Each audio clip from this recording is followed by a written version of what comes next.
zaman sekarang apa ya gitu, Ibu Dewi ini ya, jinnya pemimpin zaman sekarang apa yang memang makhluk jenis lain itu kah? Ya masih ada, Bu. Tetap ada. Jadi iblis, syaitan, jin itu sama seperti manusia. Dia akan ada sepanjang zaman. Apalagi iblis ya.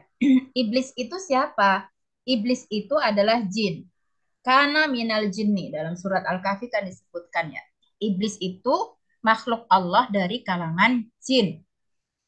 Yang kalau jin itu sama seperti manusia, dia mukallaf, dia bisa solih, bisa tolih juga. Ya, makanya kan di dalam surat Al-Jin itu disampaikan ya bahwa mereka itu ada yang solihun, ada yang qasitun, gitu ya. Di surat Al-Jin ada yang solih juga, ada yang jahat juga itu jin. Nah, yang sangat jahat, tidak ada baik-baiknya yaitu iblis. Dan iblis ini, kalau jin yang lain itu sama seperti manusia ya, artinya dia ada batas waktunya, ada usianya, ada yang meninggal, ada yang lahir begitu. Tapi untuk iblis itu diberikan tenggang waktu oleh Allah. Diciptakan dari pertamanya ketika sebelum Adam diciptakan dan akan ditangguhkan usianya sampai nanti kiamat. Itu adalah iblis. Jadi ada makhluk, dua makhluk yang diberikan tenggang waktu oleh Allah sampai ya kalau bisa kita katakan abadi, yaitu iblis dan dajjal. Ya, dajjal. Karena sekarang pun itu dajjal ada. Ya, dulu sudah ada gitu ya. Dia akan keluar lagi nanti ya ketika sudah muncul tanda-tanda kiamat kubro. Dan wallahu alam ya ibu-ibu ya. Ya mudah-mudahan kita sekarang ini waktunya mempersiapkan diri begitu. Ya mohon maaf ya ibu-ibu, bukan menakut-nakuti atau gimana. Di dalam hadis Rasulullah Shallallahu Alaihi Wasallam ya, memberikan kabar gembira atau kabar yang tidak gembira, Allah alam tergantung bagaimana kita mensikapinya ya, bahwa akan ada manusia yang dimuliakan oleh Allah yang akan dikirim ya untuk umat ini sebagai pemimpin pejuang umat Islam di seluruh dunia di setiap 100 tahunnya. Dan kalau kita pelajari sejarah, ya, khilafah Islamiyah yang terakhir itu adalah di masa khilafah Utsmaniyah. Dan itu runtuh pada tahun 1924. Sehingga kalau kita simak berbagai statement dari ulama dunia, tahun 2024 adalah tahun yang sangat dinanti oleh mereka. Mereka yakin tahun 2024 adalah tahun kebangkitan umat Islam. Yang ya kalau kebangkitan umat Islam di tahun ini, tahun 2024, berarti itu adalah sudah kebangkitan yang terakhir sebelum kiamat terjadi. Kenapa? Karena memang di dalam hadis Rasulullah yang lain sudah dijelaskan bahwa umat Islam, umat beliau, umat Rasulullah ya, itu akan mengalami atau melewati 5 masa. Masa pertama adalah nubuah, yang sudah lewat. Masa khilafah ala minhajin nubuah sudah lewat sampai pada khilafah Ali, ada yang mengatakan sampai pada khilafahnya siapa itu Umar bin Abdul Aziz. Kemudian mulkan abdon, yaitu sampai pada masa kerajaan-kerajaan, kesultanan-kesultanan yang masih berpegang pada prinsip-prinsip Islam. Ya, yang ini oleh para pakar sejarah berakhir pada runtuhnya Turki Utsmani.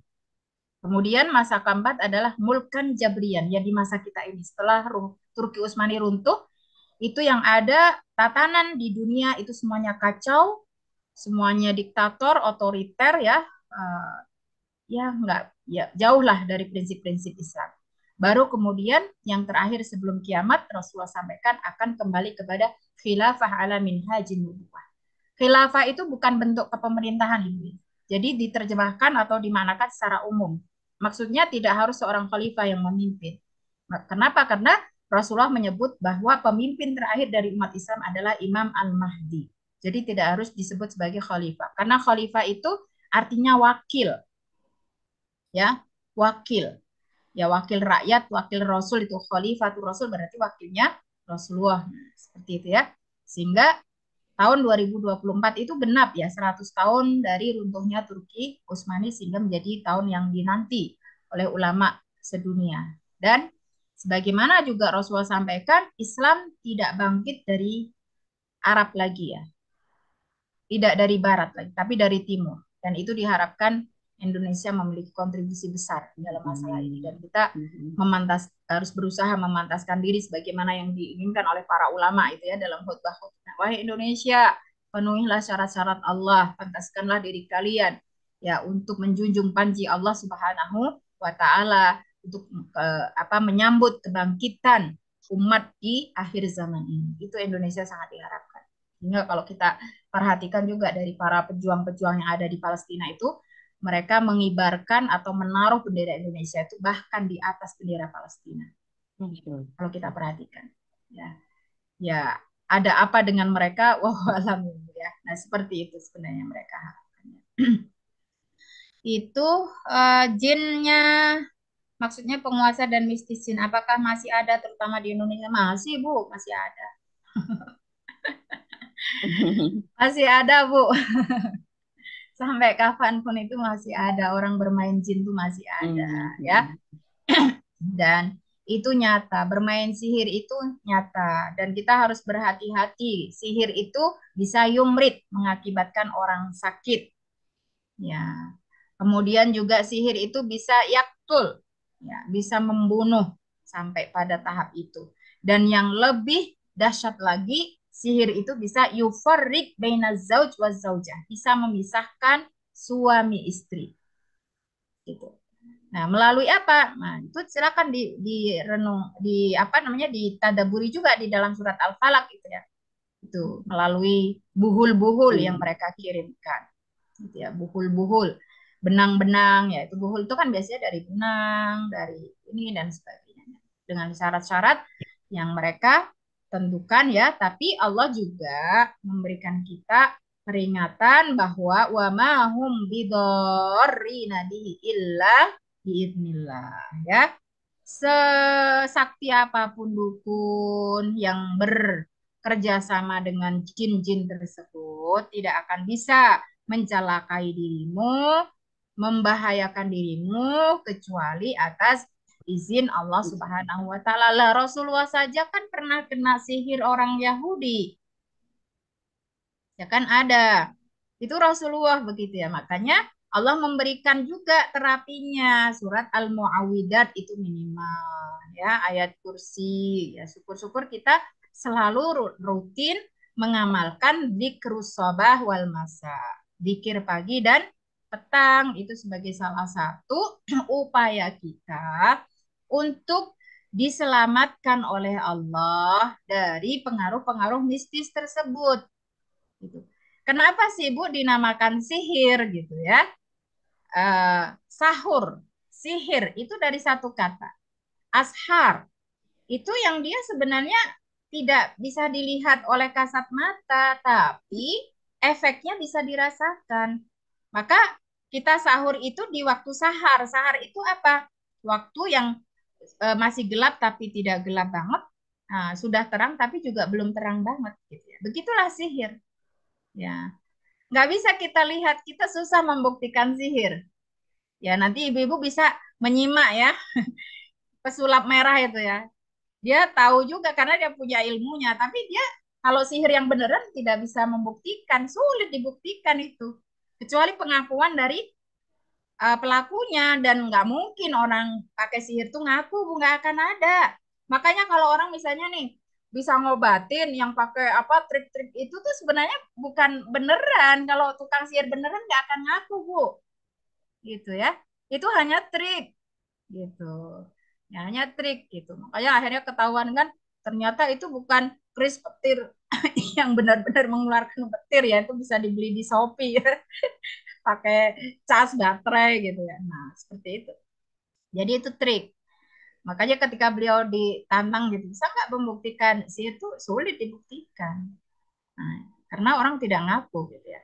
Tapi kalau ya para ustadz yang ahli ruqyah itu bisa ya. Kan firasatul mukmin termasuk orang mukmin yang mendekat kepada Allah itu diberikan firasat ya. feeling yang kuat, yang tajam. Gitu ya. Itu bisa. Apalagi dia memang mendalami itu ya, itu bisa bisa mengetahui bahwa ini akibat sihir ya. Kan orang sakit itu ada yang memang itu medis ya, ada yang memang itu tidak bisa dideteksi secara medis ya. Nah itu salah satunya ya akibat sihir. Yo sampai-sampai Rasulullah aja sihir itu diantaranya dari ain Bu. Ibu-ibu pernah dengar nggih penyakit ain ya? Pernah nggih? Penyakit ain itu dari mata. Ya, Iya, mata gitu. ya, penyakit mata. Makanya kita harus berhati-hati ketika pasang foto, status atau apa namanya menyebarkan prestasi, kebahagiaan dan sebagainya. Karena mata kita itu cukup dahsyat gitu ya, mata orang ya terutama ya. Itu kalau sampai ketemu yang melihatnya itu adalah orang-orang yang memiliki ainul hasad ya, punya kedengkian dan iri, itu bisa menyebabkan penyakit ain. Sampai-sampai Rasulullah itu mengatakan, ya semua orang yang mati memang atas takdir Allah gitu ya. Tapi yang terbanyak itu disebabkan karena ain. Itu kata Rasulullah gitu ya. Jadi ada sedikit penjelasan yang saya sampaikan di majalah Hadila ya, mungkin akan terbit di bulan depan itu karena itu konsultasi di bulan ini pertanyaan tentang penyakit ain gitu ya. Itu sehingga kita diharapkan untuk ya minimal rutin membaca muawidat ya, ayat kursi, kemudian juga pagi dan sore, dan kita juga tidak boleh berlebihan ya untuk pasang-pasang status yang seperti itu ya. Karena itu bisa benar gitu ya, nyata penyakit ain itu adalah nyata gitu ya. Maka juga kita sebagai seorang mukmin, kalau kita misalnya nih ada teman kita yang nge-share status tentang kebahagiaan dia dan sebagainya, jangan lupa kata Rasulullah untuk mendoakan dia. Nah, di antara doa yang dianjurkan oleh Rasulullah ketika kita melihat kebahagiaan saudara kita baik secara langsung atau dari statusnya itu adalah Allahu yubariku fik, barakallahu fik, agar Allah memberikan keberkahan. Dan kalau misalnya kita mau muji dia, jangan lupa Masya Allah, tabarakallah, itu yang tidak boleh lupa. Kalau kita yang pasang status juga tuliskan itu. Masya Allah, Alhamdulillah, Tabarakallah. Itu salah satu tips yang disampaikan oleh para ulama untuk menghindari penyakit ain. Ya, baik itu dari kita maupun orang lain. Menarik ya Bu ya, kajian tentang sihir. Wah, sayangnya saya bukan ahli sihir nih. Iya, kayaknya ada kajian khusus dari Ustadz siapa ya dulu tuh yang Iya, iya, bicaranya ya. itu ya. Tadi sebenarnya sudah saya sampaikan ya. Tapi ya bogo lah nanti kalau Iya. mau di ini lagi. Mungkin ada yang lebih ahli gitu ya. Ya saya yang saya tahu ya hanya sebatas itu ya karena kebetulan saya di Mahat mengampu materi tauhid ya. Itu diantaranya ada pembahasan tentang sihir gitu ya, termasuk kejadian-kejadian yang luar biasa. Itu kita bisa deteksi itu apakah sihir atau karomah itu dari situ ya. Kalau pemiliknya itu bukan termasuk orang yang taat beragama ya jelas itu uh, apa permainan dengan syaitan, dengan jin tadi. Nah, seperti itu. Itu sudah sangat jelas. Maka ibu-ibu kan pernah tahu kisahnya Sai Baba yang ada di India itu. Itu dulu sampai orang mengira itu Dajjal loh, Bu. Sai Baba. Pernah tahu, Ibu? Belum. Ah, belum. Kayaknya ibu-ibu ini fokus banget ya belajarnya ya. Kebanyakan kerjaan kita itu. Iya. Sai Baba. Nanti silakan di googling ya, Bu ya. Di YouTube ada banyak itu videonya ya. Kenapa sih Syai Baba itu sampai ada yang yakin betul dia Dajjal ibu-ibu? Karena dari 20 sifat dan ciri Dajjal yang disampaikan oleh Rasulullah dalam hadis-hadis beliau itu ada pada Syai Baba ini. Dia bisa menghidupkan yang mati. Dia bisa merubah tepung menjadi emas, menjadi air, macam-macam lah gitu ya. Nah, itu. Nah, tapi kan dia sudah meninggal. Ya, berarti dia bukan Dajjal. Karena kalau Dajjal itu nggak akan meninggal kecuali setelah dibunuh oleh Nabi Isa. Ya, jadi itu ya. Jadi Nabi Musa kenapa tidak membunuh Dajjal? Karena bukan tugas dia. Yang diberi tugas membunuh Dajjal itu adalah Nabi Nabi Isa. Gitu. Seperti itu, Bu. Bisa yang bertanya tadi sudah terjawab belum ya? Jadi tetap ada ya Bu ya, penguasa pakai sihir tuh ada, tapi nggak mungkin ngaku. Iya, iya. Satu suara aja bisa loh Bu pakai pakai sihir ya itu bisa. Wah, hati-hati nih, Bu. Sambil